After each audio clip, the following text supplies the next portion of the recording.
For more latest videos and updates, please subscribe our channel and hit the bell icon.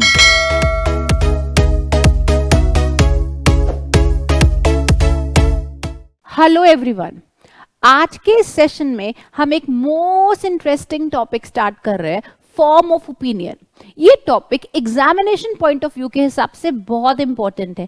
CA intermediate के लगभग हर attempt में हम इस topic से questions देखते हैं। ये टॉपिक इंपॉर्टेंट के साथ बहुत इंटरेस्टिंग भी है, तो इस इंटरेस्टिंग एंड इंपॉर्टेंट टॉपिक को हम बहुत ही मजेदार तरीके से सीखने की कोशिश करते हैं। That is form of opinion.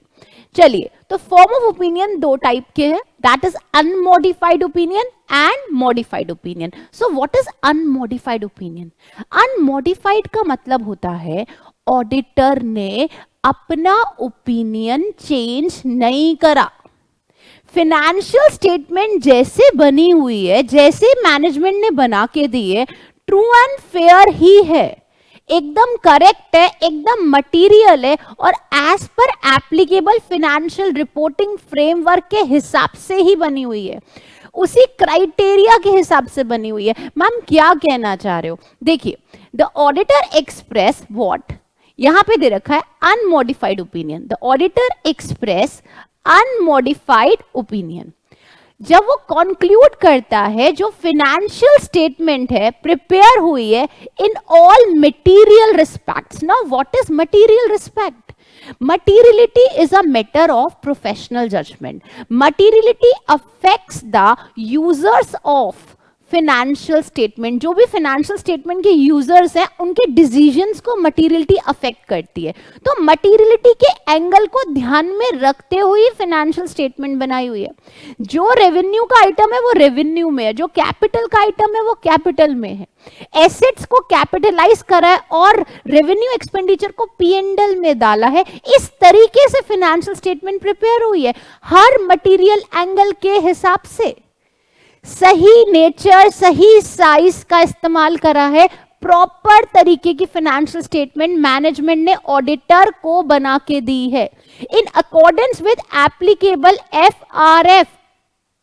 What is FRF? Financial reporting framework क्या चीज है? As per the act, as per the guidelines, as per the rules. A financial statement, अगर मान लो फाइनेंशियल स्टेटमेंट कंपनी की है, कंपनी फाइनेंशियल स्टेटमेंट बनाती है। अब कंपनी फाइनेंशियल स्टेटमेंट कैसे बनाती है? As per companies act, as per Indian accounting standard. So accounting standard के हिसाब से बना है, कंपनीज एक्ट के हिसाब से बना है। इसको हम क्या बोलेंगे? फाइनेंशियल स्टेटमेंट कैसे बनी है? As per applicable financial reporting framework. तो व्हाट यू हैव लर्न कि भाई जो ऑडिटर फाइनेंशियल स्टेटमेंट चेक कर रहा है वो मटेरियल है।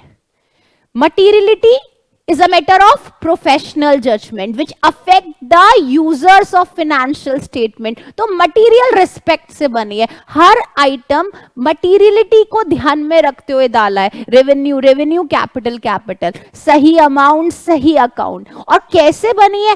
Applicable financial reporting framework, proper accounting standard, proper accounting principle, proper companies act. Partnership form है तो पार्टनरशिप एक्ट, कोऑपरेटिव सोसाइटी है तो कोऑपरेटिव सोसाइटी एक्ट। तो एप्लीकेबल, जो भी एप्लीकेबल फाइनेंशियल रिपोर्टिंग फ्रेमवर्क है, जिस भी संस्था का ऑडिट हो रहा है, उस संस्था पे जो फ्रेमवर्क लग रहा है, जो फाइनेंशियल रिपोर्टिंग फ्रेमवर्क लग रहा है, उसी के हिसाब से फाइनेंशियल स्टेटमेंट प्रिपेयर्ड है। Point number 1।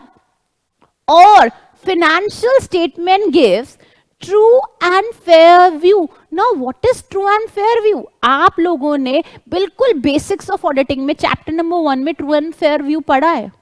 True and fair view का मतलब रेलेवेंट रेगुलेशंस के हिसाब से, acceptable and consistent accounting policies के हिसाब से, disclosure of each and every item के हिसाब से बनी है फाइनेंशियल स्टेटमेंट। रेलेवेंट रेगुलेशन मतलब जो कानून, जो रेगुलेशन एप्लीकेबल है, acceptable policies, consistent policies, disclosure of each and every item, कुछ भी झूठा नहीं, कुछ भी छूटा नहीं, नथिंग शुड बी झूठा, नथिंग शुड बी छूटा, everything must be complete and accurate and reliable. It means it gives true and fair view. तो अगर इस तरीके की फाइनेंशियल स्टेटमेंट ऑडिटर को मिलती है, इस तरीके की, यानी मटेरियल बनी हुई है, ट्रू एंड फेयर है, एप्लीकेबल फाइनेंशियल रिपोर्टिंग फ्रेमवर्क के हिसाब से, तो अब वो किस बात पे गलत ओपिनियन देगा, वो किस बात पे अपना ओपिनियन चेंज करेगा? वो अपना ओपिनियन नहीं चेंज करेगा, वो अपना ओपिनियन अनमॉडिफाइड रखेगा. Unmodified means he is not changing his opinion. His opinion is that financial statement is material as per FRF and it gives true and fair view. तो इसको हम बोलते हैं अनमॉडिफाइड ओपिनियन. जैसा एंटिटी दे रही है वैसा ही ऑडिटर कह रहा है सब ठीक ठाक है. अब चेंज होता है, ओपिनियन आता है modified. Now what is modified opinion? अब modified opinion में कैटेगरीज होती है और मैं आपको पहली कैटेगरी बताती हूँ. modified opinion की फर्स्ट कैटेगरी. चलिए, modified opinion ये कैसे वाला है मैं यहां पे लिख देती हूँ. which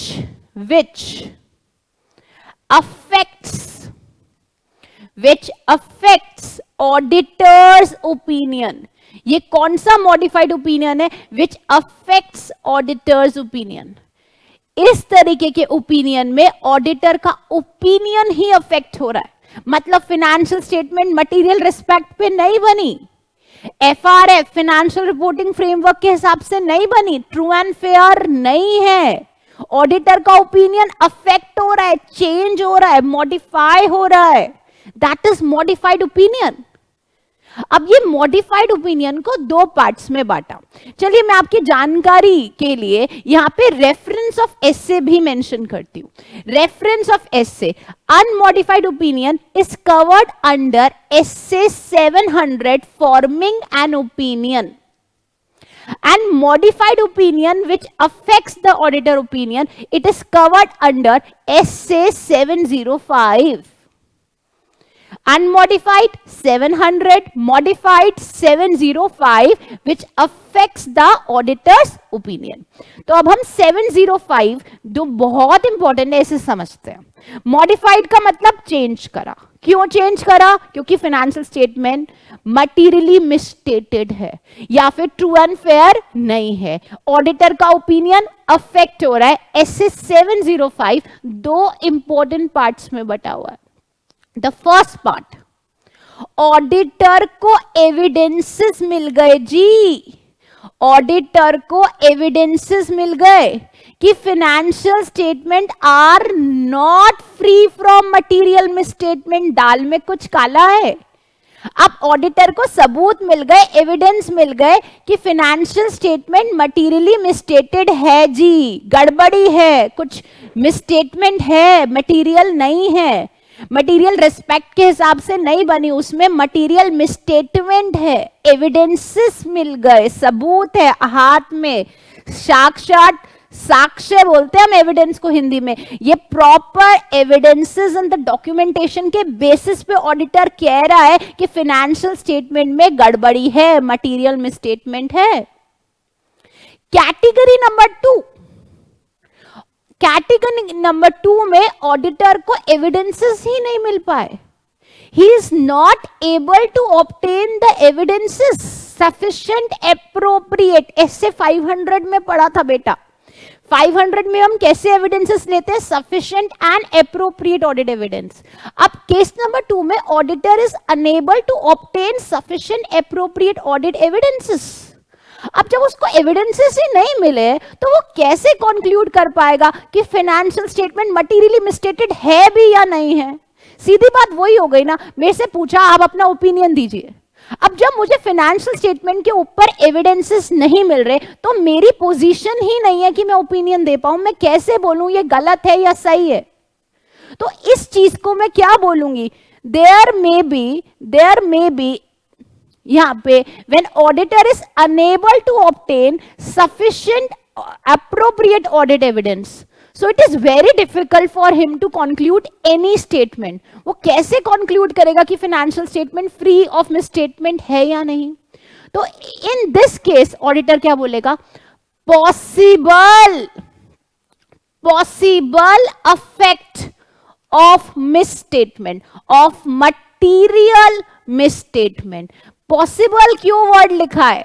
Y possible? क्योंकि हो सकता है.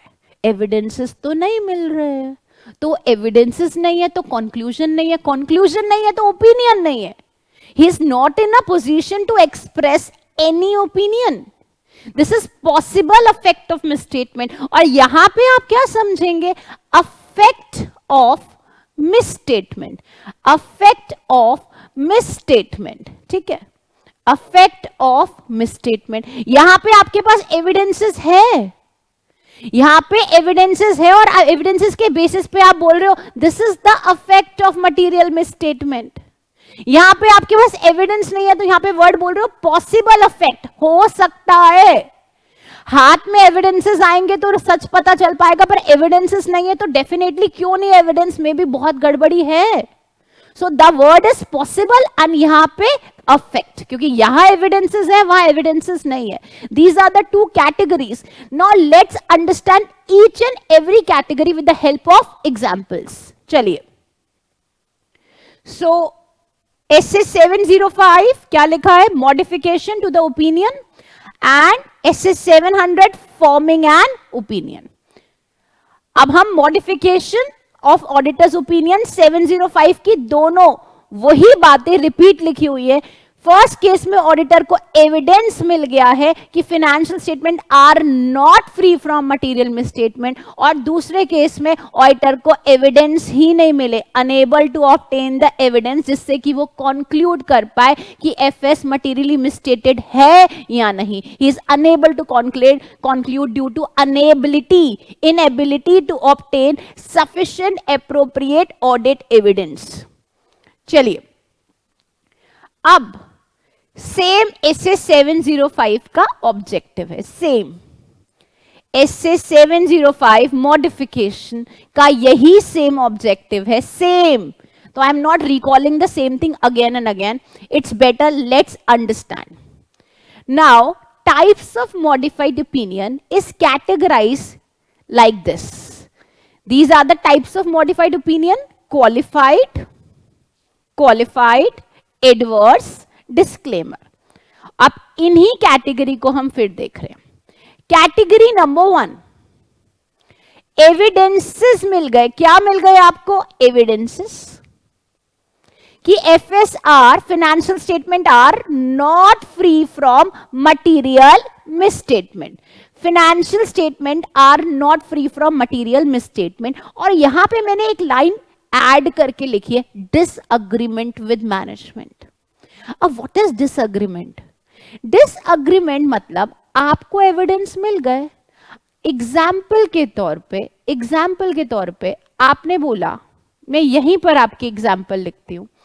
आपने बोला लोन आपके पास दो कैटेगरी के हैं, short term loan and long term loan. आपने बोला दो कैटेगरी का लोन है, short term loan and long term. आप इसे बाइफरकेट करिए, आप उसको एक मत करिए. शॉर्ट टर्म लोन अलग आएगा, लॉन्ग टर्म लोन अलग आएगा. It should be properly bifurcated. आपने ये बोला, आपके पास एविडेंसेस आए, आपने एक मिस स्टेटमेंट ढूंढ दी.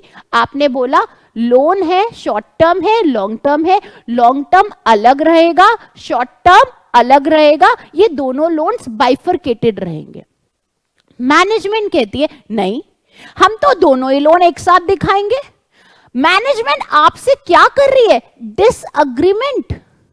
अरे भाई डिसएग्रीमेंट करिए. What is disagreement? हमने बोला अरे मैनेजमेंट लोन को अलग अलग करो. नहीं नहीं, लोन तो एक ही कैटेगरी में रहेगा, हम दोनों शॉर्ट टर्म और लॉन्ग टर्म को एक साथ लिखेंगे, बाइफरकेट नहीं करेंगे. तो आप बोल रहे हो मैनेजमेंट आप गलत है. आपके पास एविडेंसेस है, आप मैनेजमेंट को बोल रहे हो मैनेजमेंट आप गलत हो, आपकी फाइनेंशियल स्टेटमेंट में मिसस्टेटमेंट है, पर मैनेजमेंट मानने को तैयार नहीं है. वो बार बार आपसे डिसएग्रीमेंट करे जा रही है. आप और एग्जाम्पल देखिए. आपने मैनेजमेंट को बोला स्टॉक को वैल्यू आप फीफो से करिए, लीफो से मत करिए, फीफो से करिए, लीफो से मत करिए। बट मैनेजमेंट अभी भी किससे कर रही है? लीफो से। स्टॉक को वैल्यू फीफो से करिए, पर वो अभी भी लीफो से कर रही है, वो आपसे डिसअग्री कर रही है। आप उन्हें बोल रहे हैं फीफो यूज करिए, पर वो लीफो यूज करिए। Again there is a material misstatement and you have the evidences and management is disagreeing with you.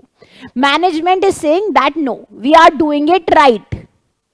Management कह रही है हमारे सारे तरीके ठीक है, हमारी अकाउंटिंग स्टैंडर्ड ठीक है, हमारी पॉलिसी ठीक है। हमने कहा ठीक नहीं है, शॉर्ट टर्म लोन अलग रहेगा, लॉन्ग टर्म अलग रहेगा। Stock will be valued at FIFO method, not LIFO, but they are not understanding, they are disagreeing with us. This is category number 1। अब नाउ इट इज अगेन, देखो दिमाग लगाओ, अब आप इसमें कौन सा ओपिनियन दोगे? यहां पे 3 कैटेगरी है, क्वालिफाइड, एडवर्स एंड डिस्क्लेमर। अब क्वालिफाइड या डिस्क्लेमर या एडवर्स ये जानने के लिए हमें ए पॉइंट देखना है पहले, और फिर हम बी पॉइंट देखेंगे। ए पॉइंट में अगर बात मटीरियल है एंड परवेसिव है तो हम एडवर्स देते हैं, मटीरियल भी है परवेसिव भी है। पर बात मटीरियल है पर परवेसिव नहीं है तो हम क्वालिफाइड देते हैं, नॉट परवेसिव। मैम क्या कहने चाह रहे हो, ये परवेसिव क्या है, ये मटीरियल क्या है? चलिए मटीरियल वर्ड को समझाती हूं फिर दोबारा। मटीरियलिटी का मतलब विच अफेक्ट द जजमेंट, मैं लिख देती हूं, which affect the judgement of users of financial statement. Now users of financial statement कौन होते हैं? Who are the users of financial statement? Investors, shareholder, creditor, banker, management. Materiality मतलब which affect the judgment of users of financial statement, that is material. Now what is pervasive? Pervasive का मतलब होता है पूरी financial statement में फैला हुआ। Pervasive का मतलब है spreaded, which is spreaded in the whole financial statement. मतलब अगर मैं बोलूं परवेसिव, आपको याद होगा मैंने एक वर्ड कराया था परसुएसिव। परसुएसिव आप एविडेंसेस देखते हो, ऑडिट एविडेंसेस कैसे होते हैं? परसुएसिव, कंक्लूसिव नहीं होते, वो अलग शब्द है। Persuasive is a different word. Persuasive अलग, कंक्लूसिव आपने पहले कॉन्सेप्ट करा। मैं परसुएसिव नहीं बोल रही, बच्चा ध्यान दो, I am focusing on pervasive. Pervasive, pervasive का मतलब financial statements are affected, substantial portion of the financial statement is affected। देखते हैं हम लोग यहां पे pervasive का मीनिंग। pervasive का meaning they are not confined, देखिए they are not confined to a specific element, account और item। मैं एक आइटम की नहीं बात कर रही, I am not talking about एक item, I am talking about बहुत सारे items. I am talking about substantial proportion, यानी 70%, 80% financial statements are highly affected। I am not talking कि भाई लोन अकाउंट अफेक्ट है बाकी सब ठीक है। I am talking सब चीज अफेक्टेड है, यानी financial statement is affected। और फाइनेंशियल स्टेटमेंट अफेक्ट हो रहा है बुरी तरीके से, substantial proportion of financial statement affect हो रहा है। मैं वापसी परवेसिव की डेफिनेशन पे फिर आऊंगी, लेकिन अभी समझिए, जब substantial proportion of financial statement affect होता है उसे हम परवेसिव बोलते हैं। मेजर पोर्शन, एक अकाउंट नहीं, एक आइटम नहीं, सारा का सारा portion, maximum portion of financial statement जब अफेक्ट होता है उसे हम परवेसिव बोलते हैं। ठीक है, तो मटेरियल मतलब यूजर्स अफेक्टेड है, users of financial statement affected है, और परवेसिव मतलब एक अकाउंट नहीं, एक आइटम नहीं, पूरा का पूरा major portion, substantial portion of the financial statement is affected. अब आई फर्स्ट एग्जाम्पल मैं यहां पे दूंगी। मटीरियल, अब आपने एविडेंस ढूंढा कि फाइनेंशियल स्टेटमेंट में मिसस्टेटमेंट है, मैनेजमेंट डिसएग्री कर रही है, बात मटीरियल है पर परवेसिव नहीं है। अब मटीरियल है कैसे? आपने बोला ये जो लोन है, ये जो शॉर्ट टर्म लोन है, इसको अलग डालिए और ये जो लॉन्ग टर्म लोन है इसे अलग डालिए।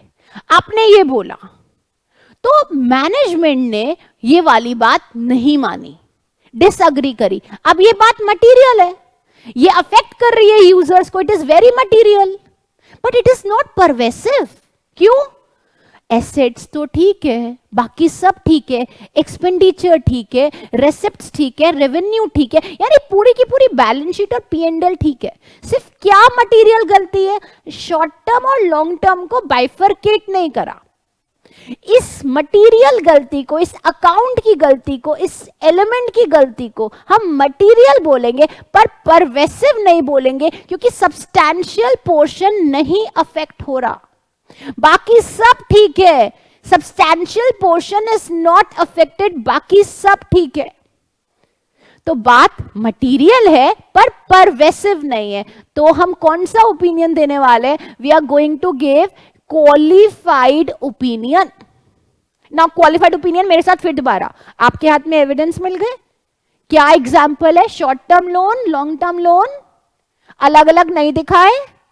ये मिसस्टेटमेंट आपने ढूंढ ली, मैनेजमेंट आपको मान नहीं रही, डिसएग्री कर रही है। आपने मैनेजमेंट को बोला, जैसे डिसएग्री करा मैनेजमेंट ने, आपने मैनेजमेंट को बोला प्लीज इसे ठीक कर लो, पर वो नहीं मान रही। बात कैसी है? मटीरियल है।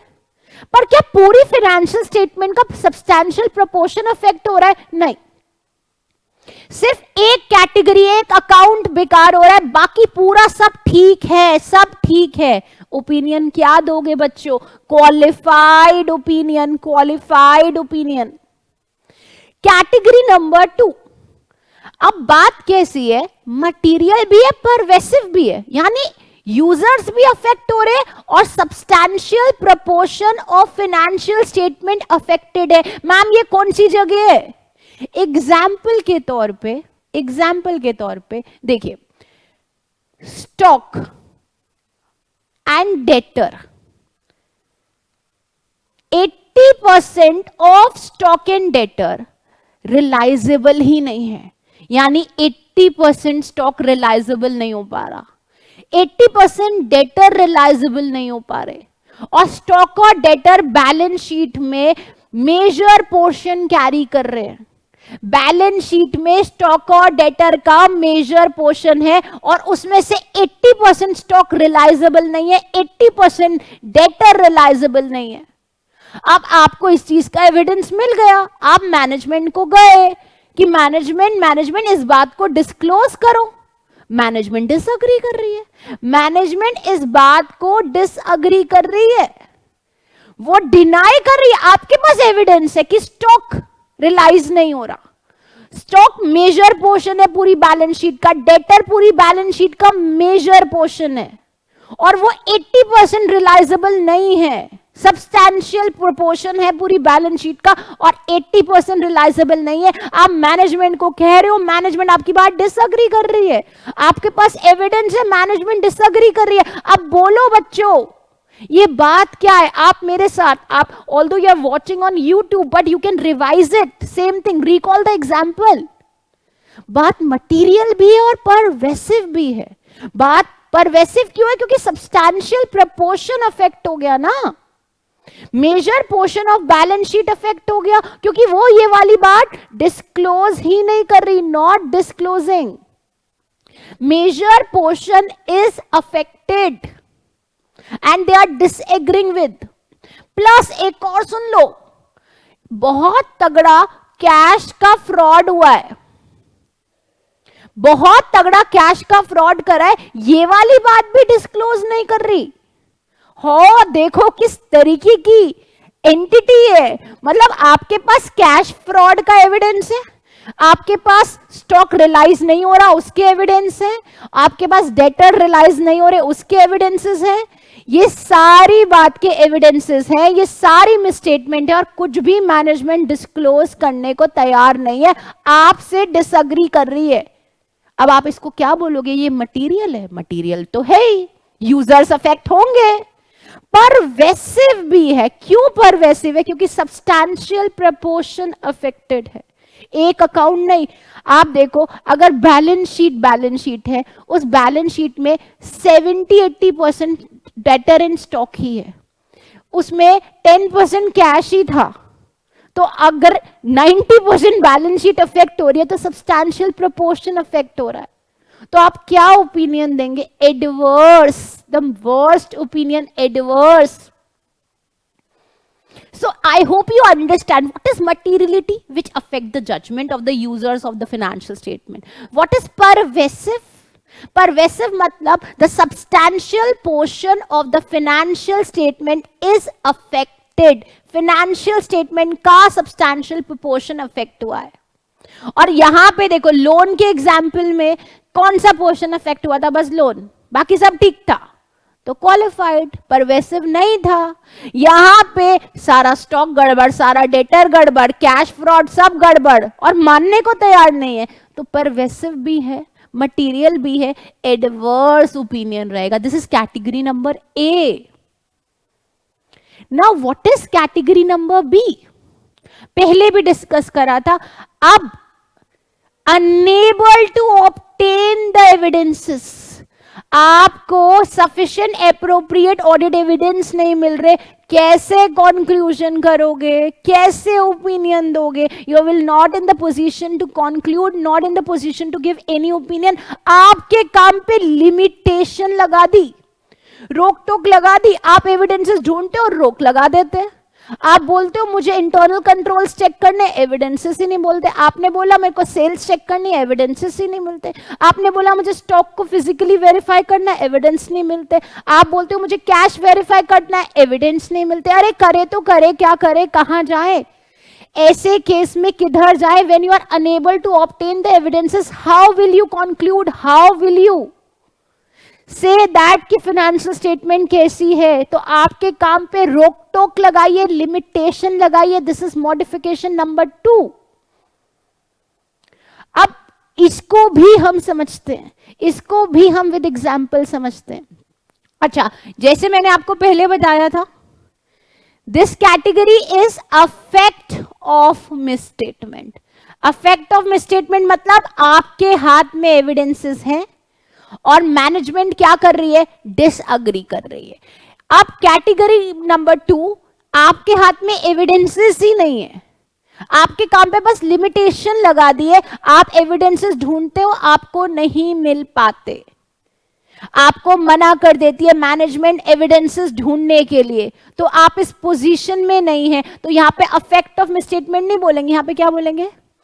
Possible affect of, possible affect of misstatement. हाँ जी, ऊपर बोल रहे अफेक्ट क्योंकि एविडेंसेस है, नीचे बोल रहे पॉसिबल अफेक्ट। तो अब आपको एविडेंसेस नहीं मिल रहे, मैनेजमेंट ने आपके काम पे बहुत ज्यादा रोक टोक और लिमिटेशन लगा दी है। It is possible affect of misstatement because you are unable to conclude. Now इसमें कैटेगरी आती है मटीरियल। बात कैसी है? Material but not pervasive. बात मटीरियल है बट नॉट परवेसिव। इस बात को भी हम एग्जाम्पल से समझते हैं। एग्जाम्पल के तौर पे आपने 31 मार्च 2021 को बोला मुझे कैश वेरीफाई करने दो, कैश वेरीफाई करना है, ठीक है। अब कैश वेरीफाई करने के लिए आपने पूछा, कंपनी ने मना कर दिया, बोला हमारा कैशियर लीव पे गया है, कैशियर की शादी वादी हो रही है, वो छुट्टी मनाने गया, कैशियर है नहीं, हम कैश वेरीफाई नहीं करा सकते। हमने कहा ठीक है, कैशियर नहीं है तो किसी और एम्प्लॉय से वेरीफाई करा दो। इन्होंने बोला सारे एम्प्लॉय बिजी है, ईयर एंड है, ईयर एंड की वजह से हर एम्प्लॉय बिजी है, हम कैश को वेरीफाई नहीं करा सकते। अब आपने देखा कंपनी की टर्नओवर 8 करोड़ है, कितनी? 8 करोड़, और कैश दिखा रहे हैं 10 लाख का। अब 10 लाख का कैश आपको वेरीफाई करना है, क्योंकि आइटम कैसा है? मटीरियल, बहुत important, it affects the judgement of the users of financial statement. 8 crore की टर्नओवर, 10 लाख का कैश इज मटीरियल, इमटीरियल नहीं बोल सकते, it is very material, it affects the judgement. अब उन्होंने कैशियर मना कर दिया, एम्प्लॉयज बोल रहे हैं बिजी है ईयर एंड में, एम्प्लॉयज बिजी, कैशियर है नहीं, कैश वेरीफाई के आप कर नहीं पाए, आपको कैश के लिए एविडेंसेस मिले नहीं, और बात बहुत मटेरियल है, 8 करोड़ की टर्नओवर में 10 लाख का कैश बहुत मटेरियल है। लेकिन उन लोगों ने बाकी सब चीज के एविडेंसेस आपको दे दिए, यानी बाकी आपने जितने आइटम्स चेक करे सबके एविडेंसेस मिल गए और सब ठीक लगा, यानी बात मटेरियल है पर परवेसिव नहीं है, यानी आपको पूरी फाइनेंशियल स्टेटमेंट्स के लिए एविडेंस मिल गए पर आपको कैश वेरिफिकेशन के लिए एविडेंसेस नहीं मिले। अब आप बोलोगे मैम पूरी एफएस में तो मिल गए ना, तो हम कैश को छोड़ते, कैश को कैसे छोड़ दे? मटेरियल है ना, पूरी फाइनेंशियल स्टेटमेंट्स के लिए मिल गए, सब्सटैंशियल पोर्शन के लिए एविडेंसेस मिल गए, पर कैश एक मटेरियल आइटम था जिसके लिए एविडेंसेस नहीं मिले। तो बात मटेरियल है, कैश की बात मटेरियल है, जजमेंट अफेक्ट हो रहे हैं पर ये परवेसिव नहीं है। तो आपने कैसा ओपिनियन दिया जी? Qualified, you have given the qualified opinion. अब सामने वाला बोल रहा है, मैनेजमेंट बोल रही है आप क्यों क्वालिफाई दे रहे हो, कैश वेरीफाई नहीं हुआ, बाकी सब तो वेरीफाई हो गया ना। हमने बोला बात मटेरियल है, तो उन्होंने बोला आप कैसे कह सकते हो ये गड़बड़ है। हमने बोला, हमने थोड़ी बोला गड़बड़ है, हमने बोला पॉसिबिलिटी है, क्योंकि हम इसे वेरीफाई नहीं कर पा रहे। We have not said affect, we have said possibility because we do not have evidences for the cash. We are not able to verify the cash. There is limitation on the work. Your cashier is not there, your employees are not cooperating, and cash is a material item. We cannot ignore the cash. So as it is a material item, but it is not pervasive because you are getting the evidence for the whole financial statements. So you are qualifying your opinion. Now category number 2, material plus pervasive, यानी कि disclaimer. Audit में अब आपने हाथ ही खड़े कर दिए, audit में आपने हाथ खड़े कर दिए, अब आप ओपिनियन को एक्सप्रेस करने की स्थिति में नहीं हो, क्योंकि आपको मटेरियल एविडेंसेस नहीं मिले और सब्सटैंशियल पोर्शन के लिए एविडेंसेस नहीं मिले। बड़ी टेंशन की बात हो गई। अब आप इस पोजीशन में नहीं है कि आप ओपिनियन एक्सप्रेस करेंगे। You are not in the position to express any opinion. That is disclaimer. हाथ खड़ा कर रहे हो ऑडिट से। अब एग्जाम्पल के तौर पे देखिए, यहां पे एक एग्जाम्पल समझते हैं। एक कंपनी ने अपने यहां मैन्युअल अकाउंटिंग करती थी, मैन्युअल अकाउंटिंग उसने चेंज करके कंप्यूटराइज्ड अकाउंटिंग कर दी, कंप्यूटराइज सिस्टम कर दिया। कंप्यूटराइज सिस्टम लेट से सैप यूज करना शुरू कर दिया।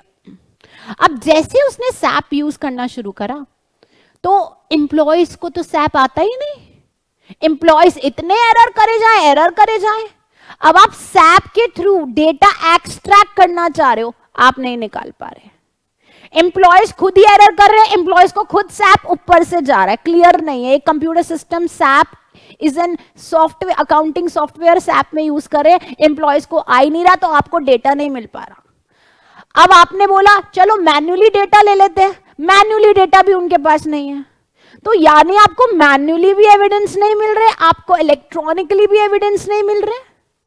तो जब आप पूरी फाइनेंशियल स्टेटमेंट के ऊपर आपको एविडेंसेस नहीं मिल रहे, पूरी फाइनेंशियल स्टेटमेंट के ऊपर एविडेंस नहीं मिल रहे, बात बहुत मटेरियल है, यूजर्स अफेक्ट होंगे और पूरी फाइनेंशियल स्टेटमेंट का सब्सटैंशियल पोर्शन के लिए एविडेंस नहीं मिल रहे, तो you are not in any position to express the opinion.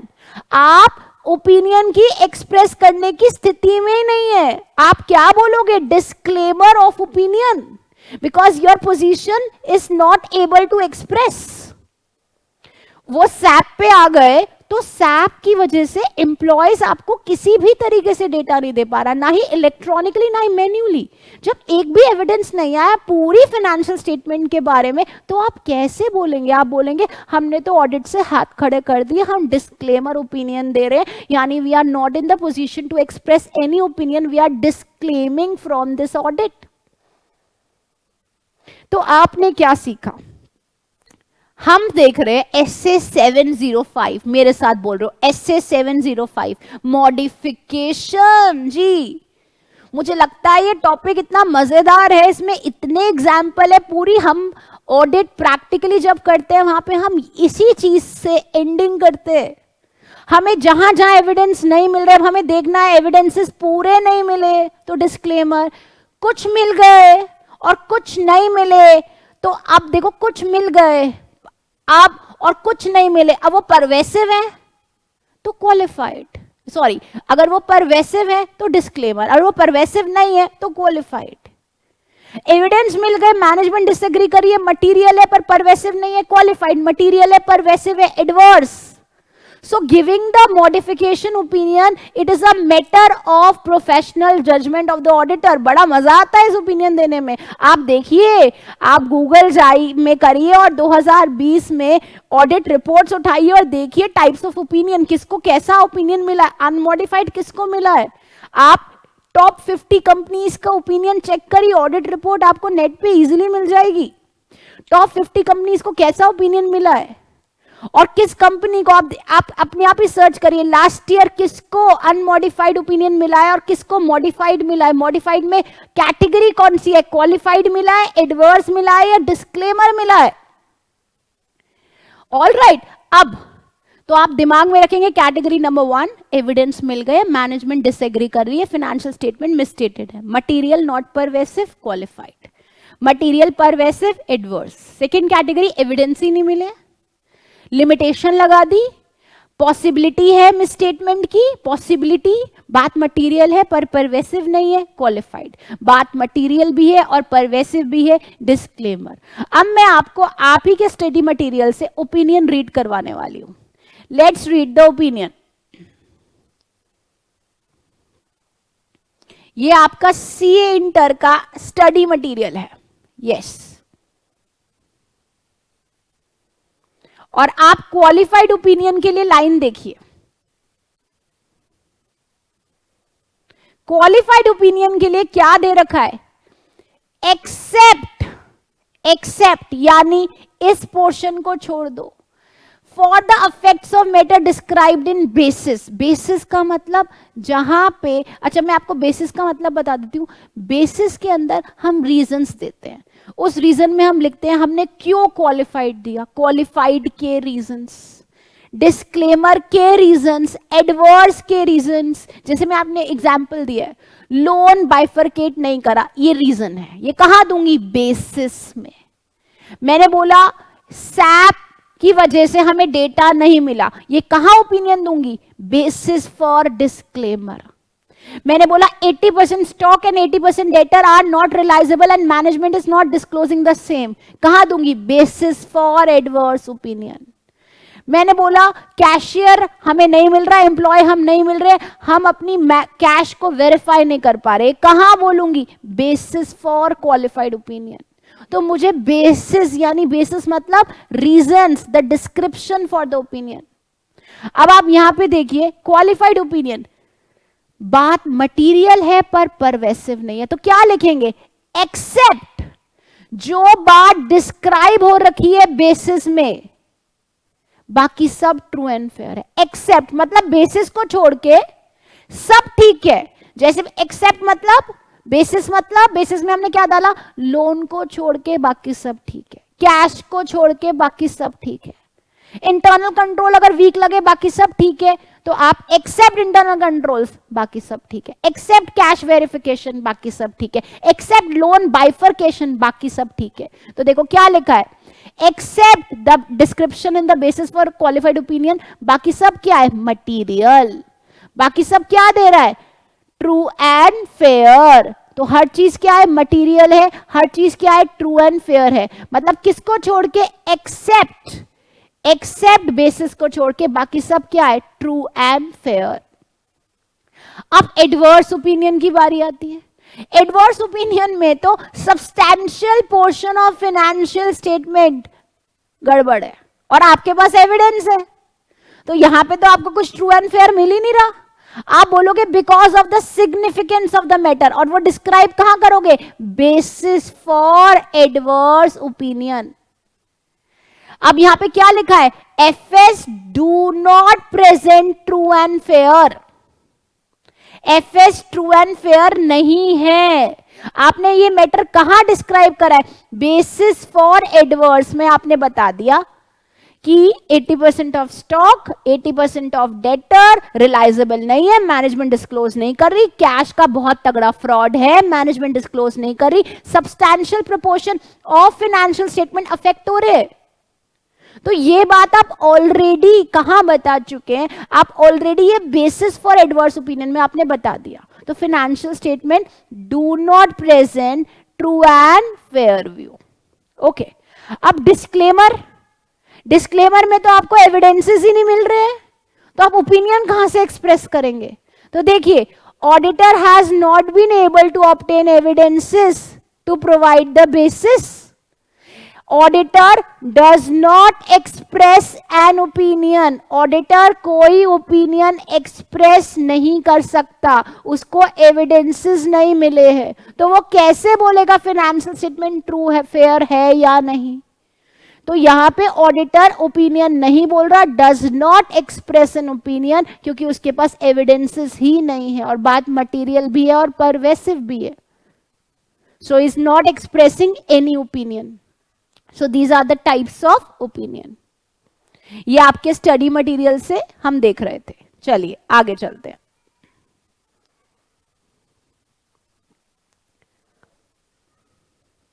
अब क्वालिफाइड ओपिनियन आप देखिए, क्वालिफाइड ओपिनियन आपको दो जगह मिला। एक जगह आपको एविडेंस मिल गए और आपको मिसस्टेटमेंट मिल गई। मैनेजमेंट क्या करिए, डिसएग्री, बात इंडिविजुअली और इन एग्रीगेट मटेरियल तो है पर परवेसिव नहीं है। यहां पे आपने कौन सा एग्जाम्पल देखा, लोन बाइफरकेशन वाला। और दूसरा category, auditor is unable to obtain the evidence, और बात क्या है, possible effect on the FS. बात मटेरियल है बट नॉट परवेसिव, यानी केस नंबर 2। तो क्वालिफाई तो दोनों जगह आ रहा है, ए में भी और बी में भी क्वालिफाई दोनों जगह आ रहा है, देख सकते हैं आप। यहां पे भी आपको क्वालिफाई दिख रहा है और यहां पे भी आपको क्वालिफाई दिख रहा है, और दोनों जगह मटेरियल नॉट परवेसिव। तो पहले केस में आपको एविडेंस मिल रहे हैं, दूसरे केस में आपको एविडेंस नहीं मिल रहे। पहले केस में अफेक्ट है, दूसरे केस में पॉसिबिलिटी है। दूसरा आता है जी एडवर्स ओपिनियन। सेम, आपको एविडेंस मिल गए हैं, ठीक है, मिसस्टेटमेंट है, मटेरियल भी है और परवेसिव भी है। और डिस्क्लेमर भी same, unable to obtain the evidence, यहां एविडेंस नहीं मिल रहे। सेम मतलब ऊपर जो मैंने आपको चार्ट कराया। और बात कैसी है, possible effect of misstatement, both material and pervasive. तो डिस्क्लेमर में बोल रखा है मल्टीपल अनसर्टेनिटीज, पूरे एविडेंसेस ही नहीं मिले आपको, मैन्युअली नहीं मिले, इलेक्ट्रॉनिकली नहीं मिले, आपको एसेट्स के लिए एविडेंस नहीं मिल रहे, लाइबिलिटीज के लिए नहीं मिल रहे, आपको पूरा का पूरा अकाउंटिंग का डेटा ही नहीं आप एक्सट्रैक्ट कर पा रहे, आपको मल्टीपल अनसर्टेनिटी, आपको एविडेंसेस ही नहीं मिल रहे, तो you are not in a position to express an opinion. That is disclaimer. Pervasive का मीनिंग मैं आपको बता चुकी हूं, एक बार आपके लिए देखिए। अफेक्ट वाली बात हम कहां देखते हैं, एडवर्स में। अफेक्ट वाली बात आप देखते हो एडवर्स में, और पॉसिबल अफेक्ट वाली बात आप कहां देखते हो, डिस्क्लेमर में। डिस्क्लेमर में यहां पे परवेसिव मतलब मिसस्टेटमेंट है, misstatement affect on the financial statement यानी adverse, possible affect on the financial statement यानी कि डिस्क्लेमर। तो आप या तो एडवर्स होगा या डिस्क्लेमर होगा। और एक account, we are not talking about one element one account, we are talking about substantial proportion. गड़बड़ है, सब्सटैंशियल प्रोपोर्शन रिलेटेड डिस्क्लोजर नहीं हो रहा, यूजर्स अफेक्ट हो रहे हैं, पूरी फाइनेंशियल स्टेटमेंट के सारे यूजर्स अफेक्ट हो रहे हैं, बात डिस्क्लोज नहीं हो रही, substantial proportion very important word affect हो रहा है, that is pervasive. So this was about the modification part. We have discussed all in very detail. I hope it is clear to the class, and this session plays important role. आपको जितने भी मैंने example दिए हैं ये आपको case basis में exam में आ सकते हैं.